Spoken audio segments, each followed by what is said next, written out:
On a winter afternoon in December 1945, from the modern Fort Lauderdale base, where thousands of pilots had been trained during World War II, 5 TBM Avengers rolled down the runway toward the Atlantic. The location had been carefully chosen. The facilities met every standard, discipline was strict, and the post-war atmosphere had grown more relaxed, as if heralding a new era of peace. Yet it was from this seemingly safe starting point that the Flight 19 tragedy occurred. A squadron thoroughly prepared still vanished without a trace. The event not only challenged science and the military, but also draped Fort Lauderdale in the mysterious veil of the Bermuda Triangle, forever binding it to the title, the base of the doomed flight, in American memory.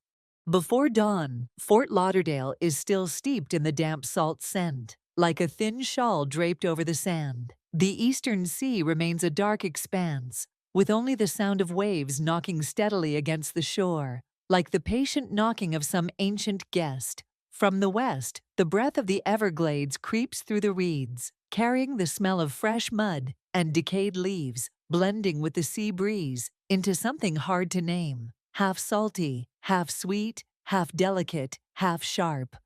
At that meeting place, people learn to navigate not just with a compass, but with their own bodies. The skin feels humidity. The neck senses wind direction. The eyes read the water's color at high tide. The ears hear the hollowness of night when low clouds rush in. Fort Lauderdale is not just a dot on Florida's map. It is a layered body. Thin beaches, glittering canals, deep-breathing swamps, and offshore, the warm Gulf Stream, curling like a giant serpent in the night. As the edge of the sky brightens, violet blue pulls back from the sea to make way for a softer blue, and the low buildings along the shore reflect the first light of day in slow bands. Farther off, the white flash of the Hillsborough Inlet Lighthouse sweeps across the haze every 30 seconds. When the air is dry, its beam is sharp and long. When damp, it scatters into dust, mingling with mist like an unfinished sentence.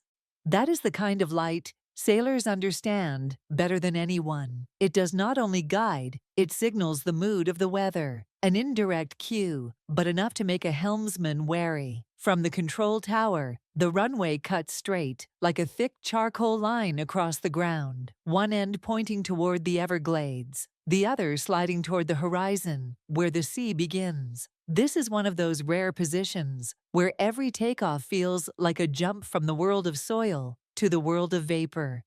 In the training rooms of the base, maps cover the walls. Pale blue depth lines sketch sudden steps in the sea floor. Just off the coast, the bottom drops sharply, shifting from golden sand to deep blue abyss. That contour is where the Gulf Stream passes, warmer than surrounding waters, flowing so fast it can change the rhythm of waves and pull a low-flying plane off course if a pilot trusts feelings too much. The instructor points at the map, saying simply, "This is the invisible line." In Fort Lauderdale, that line lies right ahead every morning.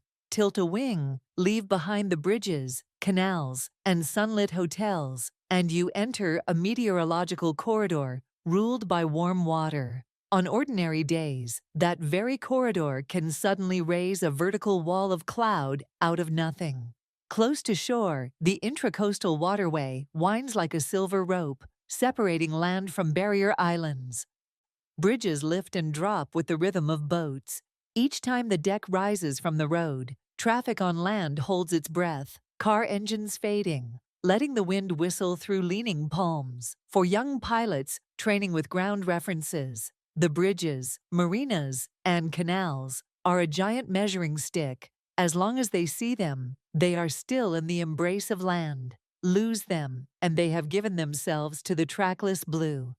Fort Lauderdale teaches that lesson early. Boundaries on land are finite, but on the sea, they are invisible. To fly here is to accept living with the invisible, as with a demanding neighbor. By noon, the sun climbs high, making the air tremble over the sand. Concrete blocks heat up, releasing ripples like simmering water, shifting the horizon by a few degrees. That is when the instructor speaks of magnetic variation, of the difference between true north and magnetic north, of corrections that are simple on paper but require absolute faith in practice. Trust the numbers instead of the eyes. Fort Lauderdale sets pilots in a paradox. Skies so clear they embolden the senses, yet that very clarity turns into a trap when sudden clouds pour down from the warm offshore waters. On humid afternoons, when the swamp exhales mist, mid-level clouds rush in, and sea, land, and sky fuse into one gray sheet. Then a steady compass and a line on a chart become everything. At night, the town lights up. Dots of light stretch along the canal like a fallen strip of stars. Fishing boats glide quietly under yellow lamps. Figures on deck like cursive shadows across a watery page. On shore, small shops stay open late. Ceiling fans spinning like tireless clock hands. But at the base, night light has a different color. White from training lamps, pale green from instrument panels, soft red from warning signs. Together they create an atmosphere that teaches people to trust artificial light, the kind placed exactly where humans decide, against the ever-shifting light of nature. Fort Lauderdale stands at the crossroads of these two systems of light, and every student pilot must choose when conflict arises. Follow the sky or follow the gauges. A place's geography shapes not only its landscape, but its rhythm. Here, the daily rhythm is already written. 6 o'clock northeast breeze, 12 o'clock rippling seas, 16 o'clock cumulus over the ocean may rise, 19 o'clock fishing lights flicker. Beneath that steady rhythm lies a subtler one. The Gulf Stream's mood at seasonal turns, the uncanny silence of wind before it bursts, the salinity change at canal mouths after heavy rain. These rhythms don't appear on flight plans, but live in the backbone of this place. Those who stay long enough in Fort Lauderdale will hear the before rain, before fog, before the cloud wall. A precise silence so short that old fishermen can look up from their nets and say, "Time to head in." That is why everything here, metal, canvas, copper wire, plexiglass, gets gnawed by salt, as if the sea wants to sign its name on each thing. Mechanics at the base know this best. They wipe grease off their wrists, argue about corrosion-proofing wing flaps, about the faint tremor when crosswinds shift along the runway. Each vibration, each white salt streak on the fuselage, is the geography's signature. Fort Lauderdale never misses a chance to remind that flight lessons here cannot be separated from brine and swamp air. From a few thousand feet up, beaches, canals, bridges, marinas shrink to fine strokes. Offshore, the water shifts from pale blue to thick green, where the seabed suddenly drops. A young pilot may be dazzled by that beauty, forgetting that right under the wings lies the invisible line of current. Follow it, and ground speed changes. Fight it, and fuel burns oddly. This place rewards the sharp-eyed and punishes the careless. 1 degree of compass error here can turn into a long story. The instructor doesn't threaten. He tells anecdotes. That clouds have rolled in so fast the horizon vanished in 3 minutes, that the lighthouse beams scattered into dust, that the water sometimes seemed like a giant fishing net catching every gaze. And finally, when night settles completely, a distant ship's horn echoes like a period at the end of the page. Fort Lauderdale becomes an open book laid on the night's table. Its cover the beach, its spine the canals, its pages the swamp, its longest chapter the open sea. Anyone leaving the base's runway the next morning is turning to the chapter called East. That chapter has few words, but countless blanks. Blanks to be filled with discipline, with magnetic to true corrections, with faith in instruments, and with humility before the unseen. In this place, when you think you know the way, the wind will test you. When you trust your eyes, clouds will challenge you. When you trust your ears, waves will conceal. That is not Fort Lauderdale's curse, but the lesson every edge between land and sea tries to teach. To go far, you must know the way back. And here, the way back always begins with a long look at the horizon. That thin line, seemingly immutable, yet in truth, a mirror reflecting every variable of the day to come. When the sun has fully risen and poured down onto the shore, Fort Lauderdale begins a rhythm utterly different from the stillness of dawn.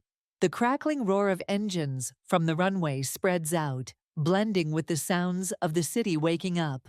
Bicycle bells, distant ship horns, vendors calling to one another at the fish market. Yet inside the base, those everyday noises quickly dissolve, yielding to the steady thunder of aircraft engines under test. That becomes the day's soundtrack, strong, patient, and a reminder that this place is the border between ordinary life and the invisible challenges offshore. The entire eastern sky opens like a blue door, seemingly inviting but in truth, a labyrinth. At low altitude, a pilot may still follow the play of water, the lines of sandbars, or the pale green of swamps reflected in the windshield. But higher up, all those markers merge into one seamless plane. The instructor often says, "In Fort Lauderdale, the most dangerous thing is beauty. The sea is too blue, the sky too clear, making people think everything is easy. And in that very ease, the smallest variables, a shift of wind, another layer of cloud, 1 degree of compass error, can lead a pilot into an entirely different reality." Within the city, canals wind like a network of veins. By day, they mirror the sky. By night, they swallow light into shimmering trails. For young pilots, these waterways are homecoming signs, a distinctive bridge angle, an S-shaped bend, a brightly lit marina. All are memorized as orientation points. But when rain comes, rippling the water's surface, those signs vanish into a silver sheen. Then Fort Lauderdale becomes a riddle, present yet unseen, near yet far, real yet ghost-like. Offshore, where the Gulf Stream glides, the sea is always a deeper blue. That warm current is both ally and challenger. Drift with it, and you are carried. Resist it, and fuel burns away more quickly. In mere hours, it can build vertical cloud walls from a clear sky. To pilots, the Gulf Stream is a silent adversary. It speaks no word, yet always waits. Some call it the bloodstream of the Atlantic, forever pulsing northward. And Fort Lauderdale is one of its fiercest beats. To the west, the Everglades swamp is another world. Hushed, dense, laden with moisture. Each afternoon, its breath drifts toward the base. The horizon blurs, sunlight bends, and low-flying aircraft feel as if pressing against thick glass. Student pilots here learn a crucial lesson. Never trust the eyes when land and sky merge into one. Trust the instruments. But earning that trust requires moments of confusion, heartbeats racing when the sky suddenly transforms. The base itself lies like a heart among these forces. Sea, swamp, current, canals, all nourish and test at once.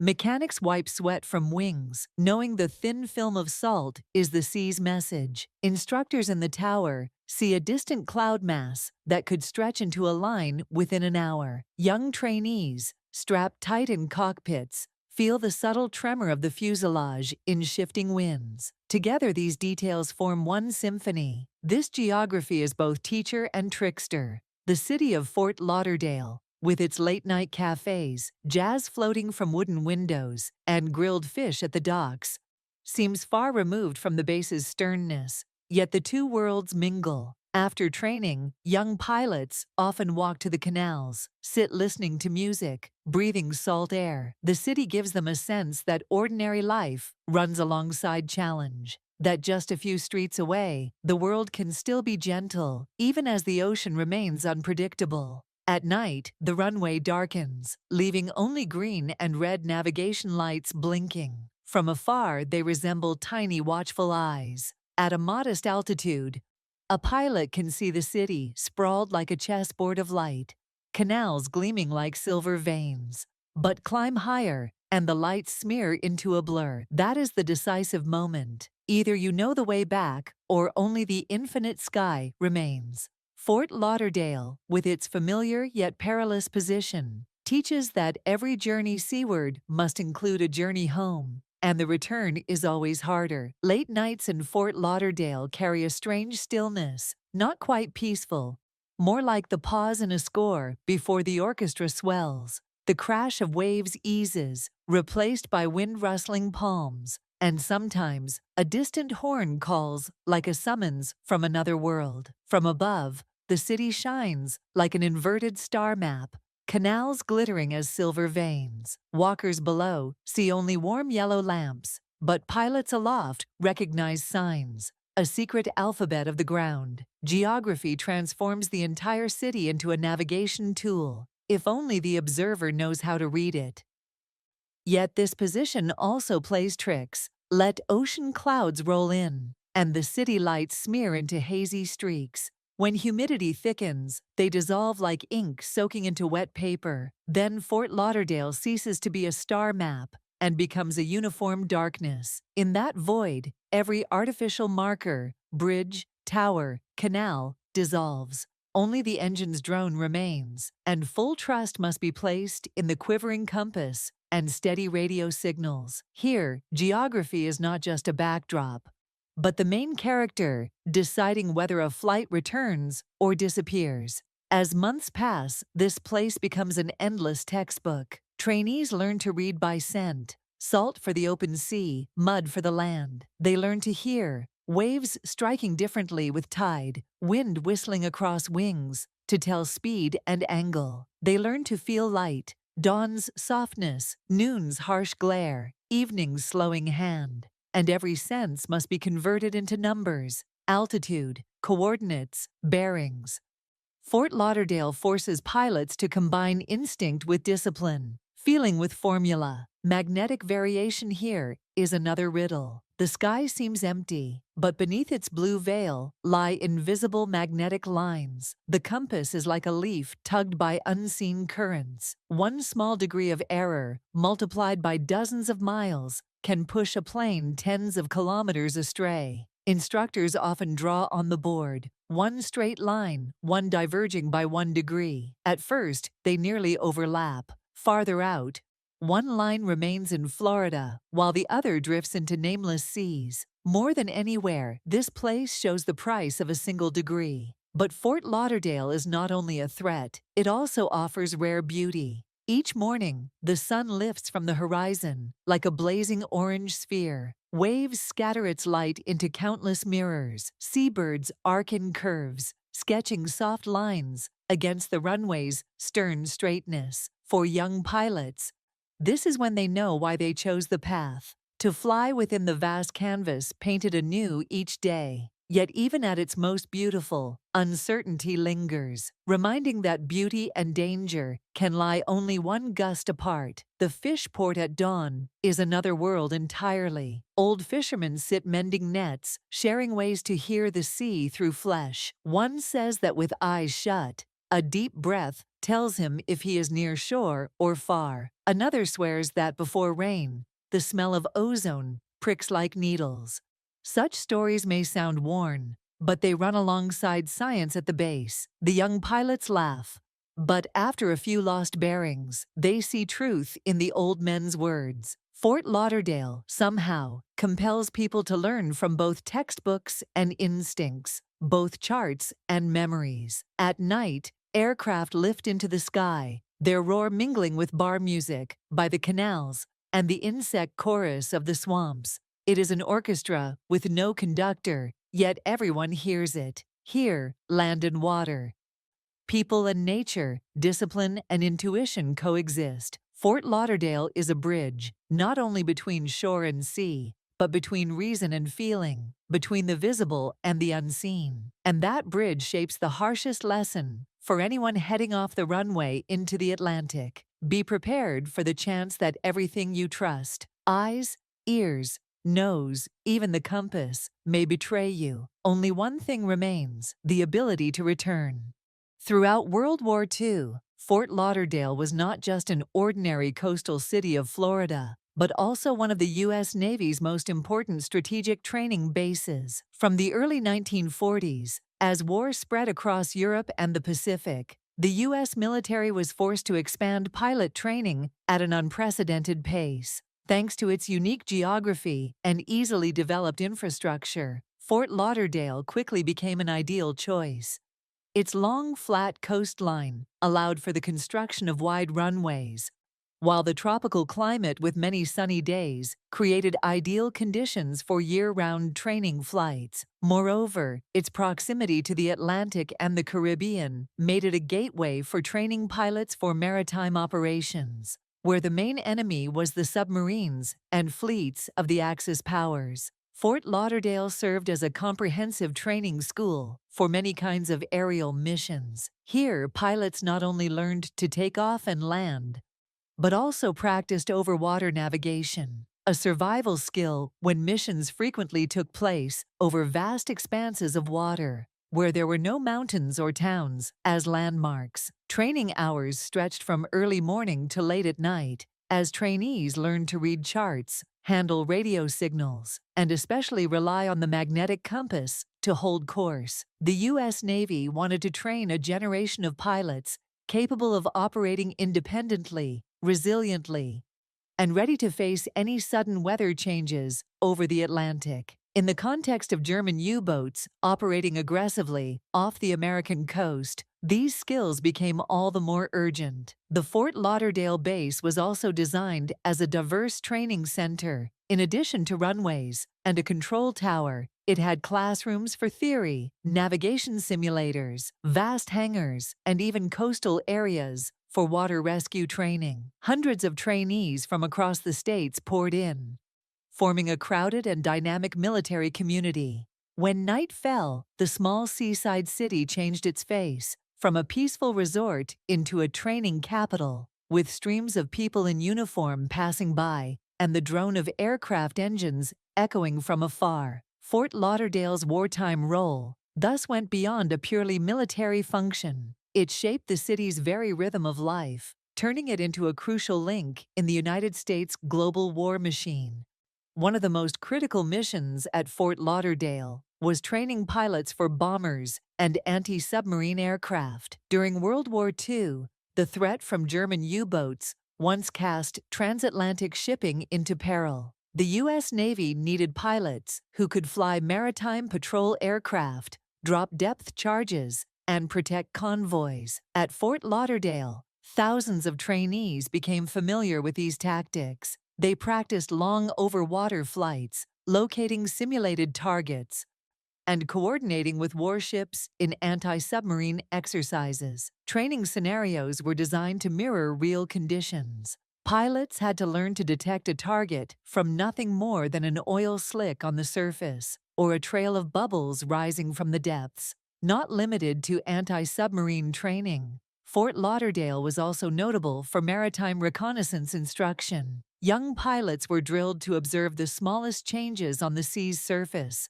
a wave out of rhythm, an unusual glint, and report them to the fleet. This task may seem simple, but demanded patience and intense concentration during many continuous hours of flight. In wartime, accurate reconnaissance could decide the survival of an entire supply convoy. It was from the classrooms and training flights at Fort Lauderdale that the U.S. Navy produced skilled reconnaissance pilots who contributed to victories in both the Atlantic and the Pacific. A particular highlight at this base was training pilots for the TBM Avenger, the famous torpedo bomber. It was one of the U.S. Navy's iconic weapons, used in many crucial naval battles, such as Midway and Leyte Gulf. The Avenger was large, with heavy payload capacity and long range, but it also demanded refined piloting skills. At Fort Lauderdale, scores of trainees learned to take off at full load, launch torpedoes at moving targets, and coordinate tactics in formation. In particular, Avenger training here is tied to many legendary stories, including the post-war Flight 19 incident, which forever linked Fort Lauderdale's name with this aircraft. The presence of the Fort Lauderdale training base during World War II had impacts far beyond the military, shaping society and history. First, it enabled the U.S. Navy to maintain an uninterrupted training pipeline, supplying pilots to distant fronts. Without bases like this, Replacing losses in the Pacific and Atlantic theaters would have been difficult. The steady flow of training helped ensure that even in the fiercest phases of war, the United States maintained a stable stream of manpower to keep the initiative. Fort Lauderdale thus became a quiet yet steadfast link in the machinery of modern warfare. Second, the base left a deep cultural imprint on the city. Before the war, Fort Lauderdale was a peaceful seaside resort. During the war, it transformed into a bustling center of service, members, engineers, mechanics, and their families. Narrow streets filled with blue uniforms, eateries, cinemas, and shops all served the troops. The city grew accustomed to the sound of aircraft overhead and the urgent tempo of a military town. After the war, many veterans who had trained here returned, turning Fort Lauderdale into a second home, bound to memories of youth and decisive years of their lives. Finally, Fort Lauderdale carries a symbolic meaning. It represents a nation's vast wartime effort, transforming small, tranquil cities into training and production engines of power. Behind every pilot trained here stood an entire network of technology, logistics, and determination to counter a global threat. When the war ended, Fort Lauderdale's role did not cease.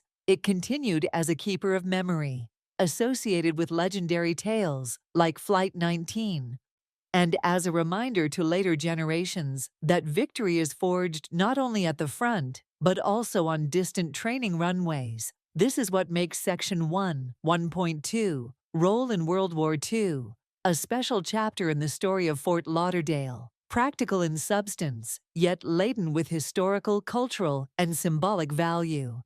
During World War II, Fort Lauderdale was built as a fully equipped training base with some of the most advanced facilities of the time. The military runway stretched wide, strong enough for heavy bombers like the TBM Avenger to take off and land safely. This runway was not simply a strip of concrete by the shore, but engineered to withstand great weight and maintained regularly against the harsh corrosion of sea salt and the humid tropical climate. From a distance, it looked like a massive graphite line drawn toward the horizon, where pilots felt they were flying straight into the Atlantic. Beside the runway stood the control tower, a symbol of discipline and military order. Here, air traffic officers observed every takeoff, logged flight paths, transmitted radio signals, and monitored the weather. Thick concrete walls and antenna systems allowed the tower to maintain constant communication with the squadrons, ensuring that even inexperienced pilots always had a third eye watching from the ground. It was this control tower that made Fort Lauderdale a bridge between modern technology and human intuition, balancing strict discipline with the uncertainty of the sea. Beyond the runway and tower, the base contained enormous hangars. Inside, Avengers, Mariners, and other aircraft were constantly serviced. The smell of oil, the clang of hammers on metal, and the hiss of hydraulic systems created the daily soundtrack. Teams of engineers and mechanics worked tirelessly, repairing damage and fighting the corrosive effects of salt air.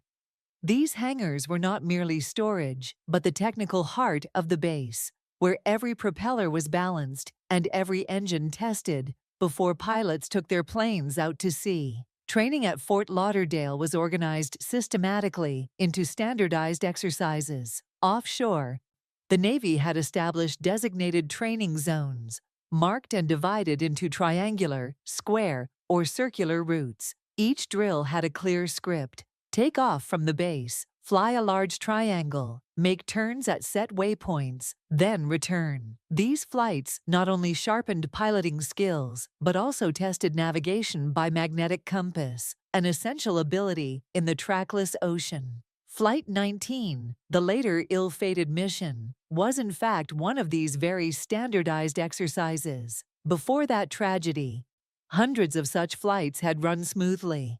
Pilots learned to fly in formation, holding precise distance and altitude, for in combat, a small error could shatter the entire unit. Formation training also taught discipline and trust, as every adjustment of rudder and every turn had to be coordinated. On clear days, lines of Avenger bombers gliding over the sea looked like steel birds in procession, their wings catching sunlight and scattering it across the deep water.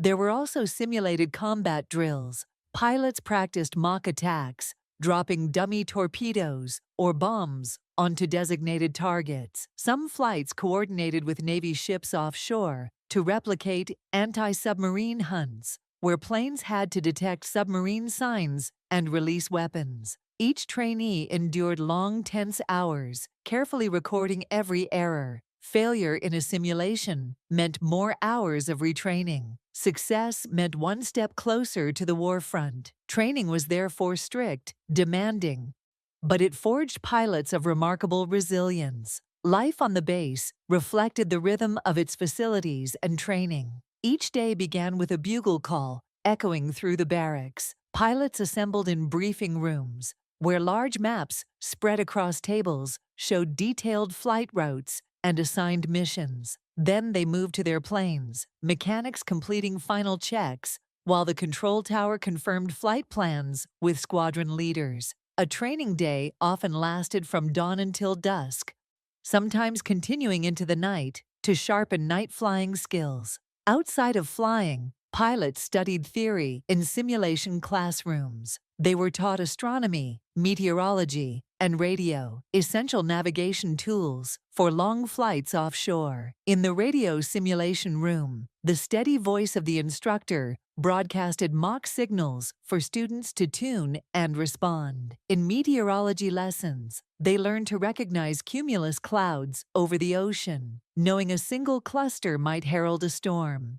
These classes were never dry, because every student knew that any small mistake in reality could cost a life. Daily life at the base revolved around flying duties. The mess hall buzzed with chatter, mixed with tension before training flights. In dormitories, young pilots shared stories of home, wrote letters to family, or read books to relieve pressure. Yet even in those quiet moments, the distant rumble of engines from the runway reminded them that the war was still ongoing. Fort Lauderdale, with its advanced facilities and relentless training, was the place where ordinary young men were transformed into naval aviators, ready to enter a world where sky and sea constantly tested human endurance. In December 1945, when the Flight 19 incident occurred, the world had only just stepped out of the storm called World War II. The fronts had fallen silent, but the echoes of war still lingered in every barracks, every military base. Fort Lauderdale, an important training base of the U.S. Navy, continued to operate at high intensity, for although the United States had won, it still faced the task of rebuilding its forces and preparing for a new world order. After the war, America understood that naval air power had to be maintained, for new rivals and new conflicts could arise, and a great power could never afford to rest on its victory. In that context, young pilots continued to train under wartime standards, but the atmosphere had changed. Whereas before, every flight carried the pressure of life and death, since tomorrow they might be sent to the Pacific or Atlantic fronts. Now that tension had eased somewhat. The war was over. Training now served maintenance and preparedness. Cadets still rose early, assembled, and received orders from their instructors. But in their eyes, there was a trace of relief. They were unlikely to be thrown into brutal battles like their predecessors. This created a unique atmosphere, disciplined yet relaxed. At Fort Lauderdale, the final days of 1945 still echoed with the roar of TBM Avenger engines on the runway. These planes, once symbols of naval strength in great sea battles, now served mainly for training. Flight 19 was just one of many routine exercises. Cadets were ordered to fly in formation, practice navigation, simulate combat, all according to the standardized drills that had continued throughout the war. No one expected that, in a moment of apparent peace after victory, an inexplicable event would shock the world. Flight 19 thus became not just a disappearance, but a symbol of the crossing between wartime and peacetime, between rigid discipline and the loosened mindset that followed the war's end. After World War II, the U.S. military faced a paradox. On the one hand, it had to reduce its forces to return the nation to civilian life. On the other, it still had to maintain deterrent power to secure its new superpower status. Therefore, many training bases like Fort Lauderdale continued to operate at high levels. Thousands of young men still enlisted. Many of them who had not reached the front in time now kept for training, ready for the post-war era. They entered the barracks with a different mindset, no longer with the feeling of tomorrow to the battlefield, but still under strict military discipline. In the classrooms of the base, officers lectured cadets on anti-submarine tactics, on the use of the TBM Avenger in maritime reconnaissance, on formation flying techniques. Everything remained as strict as before, yet after class, the mood was lighter. Laughter, jokes, and small guitar sessions became more common. The young servicemen understood they were in a transitional period, no longer under the deadly pressure of wartime, but not yet enjoying civilian freedom. That in-betweenness shaped the special rhythm of the base, a rhythm both strict and lenient, both urgent and leisurely. The city of Fort Lauderdale at the time also reflected the post-war context, once bound tightly to the roar of engines. The sight of soldiers on the streets and the tension spread across neighborhoods, it now began to return to its image as a tourist destination. Long beaches, small canal-side cafes, and the few travelers seeking warmth. Yet the presence of the base remained undeniable. The townspeople, while relieved the war was over, were still accustomed to seeing young pilots in blue uniforms crossing the streets. In the final months of 1945, Fort Lauderdale was a city at the intersection of wars past and peaces present, between laughter and loss, between hope and fresh memories. It was in this very setting that the Flight 19 incident occurred, like an unexpected wrinkle on the mirror of the post-war era. When 5 TBM Avengers vanished along with 14 young pilots, the base was stunned. The shock deepened when the PBM Mariner rescue plane, sent to search for them, also disappeared with 13 crew. In total, 27 men never returned. For the U.S. Navy, this was not only a human loss, but a blow to morale. For this was supposed to be a time of rest after the guns had fallen silent. Yet reality showed that danger still lurked. Psychologically, the incident etched a lesson. War may end, but the sea and sky are never gentle. Officers realized that maintaining strict discipline in training was essential, for a single lapse could spark disaster. Young cadets, who had felt some relief because the war had ended, now had to face the truth that they were still playing a dangerous game, where the smallest mistake could cost lives. Flight 19 thus became a wake-up call for the entire force, a reminder that discipline must never loosen, even in peacetime. The post-war context at Fort Lauderdale, seen through this event, became clearer than ever. It was a tug-of-war between two states, discipline and ease, vigilance and negligence, past and future. Young pilots still laughed, strummed guitars in the dorms, and wrote letters home with lighter tones. But once inside the cockpit, they knew the sea could still swallow anyone whole. Flight 19 was not just a disappearance, it was a symbol of transition, of an America stepping from war into peace, yet still learning to balance victory's confidence with the harsh truth that the sky never forgives. In 1945, Fort Lauderdale was a modern professional training base, fully equipped with runways, control towers, aircraft hangars, and a strict disciplinary system. No one could claim the base lacked preparation or suffered from weak infrastructure. On the contrary, it was once the pride of the U.S. Navy, where thousands of pilots were trained to soar over the Atlantic and Pacific. That is why, when the Flight 19 incident occurred, it caused such a shock. How could such a base, with modern facilities and rigorous procedures, lose all contact with an entire flight squadron? This tragedy was made even more striking by the contrast between outward professionalism and the mystery of the outcome.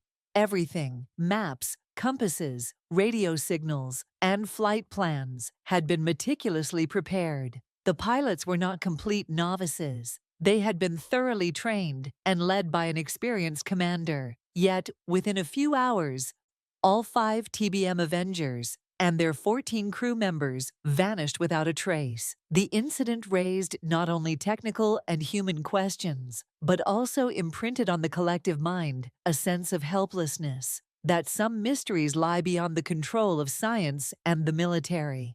Fort Lauderdale, once just a training base, suddenly became tied to the image of a gateway into the unknown realm called the Bermuda Triangle. The Flight 19 event heightened the legendary aura surrounding Fort Lauderdale. If such a tragedy had occurred at a small, poorly equipped base, one might have blamed negligence or outdated facilities. But the disappearance of 5 planes departing from a modern base made every explanation less convincing. This very absurdity created a lasting aura of mystery. People began telling stories that went beyond technical explanations, from magnetic disturbances to supernatural theories, from navigational errors to the curse of the Bermuda Triangle. In the public imagination, Fort Lauderdale was no longer just a training base. It became the starting point of one of the strangest disappearances in aviation history. From newspapers and documentaries to research books, the name Fort Lauderdale was often paired with Flight 19 as inseparable. Whenever the Bermuda Triangle was mentioned, the story almost always began at this base. Thus, Fort Lauderdale transcended its military role to become a cultural symbol, forever linked to mystery and unanswered questions. Interestingly, the base's very professionalism amplified the mystery of the disappearance.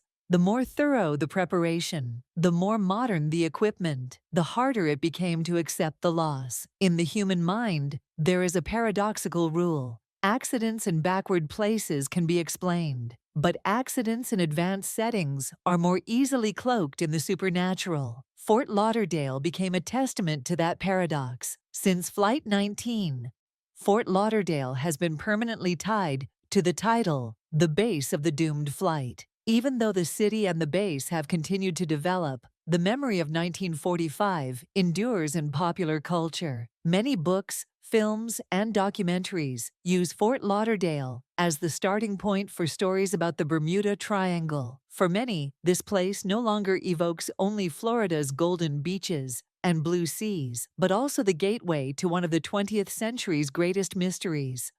The significance of Fort Lauderdale in the story of Flight 19 lies in its transformation of a military incident into a global legend. The disappearance was not just a training accident, but a symbol of humanity's limits before nature. Despite modern technology and strict military discipline, there are still moments when science cannot provide clear answers. That is what made Flight 19, and through it, Fort Lauderdale, a part of humanity's collective memory of the unexplainable. Today, whenever Fort Lauderdale is mentioned, people think not only of a tourist city or a former naval base, but also of a legend. Flight 19 turned it into the starting point of mystery, tied to questions left unanswered for nearly 80 years. And that is the greatest meaning of Fort Lauderdale in this story. From a concrete location, it became a global symbol of the intersection between reality and legend, between modern technology and the mysteries of nature.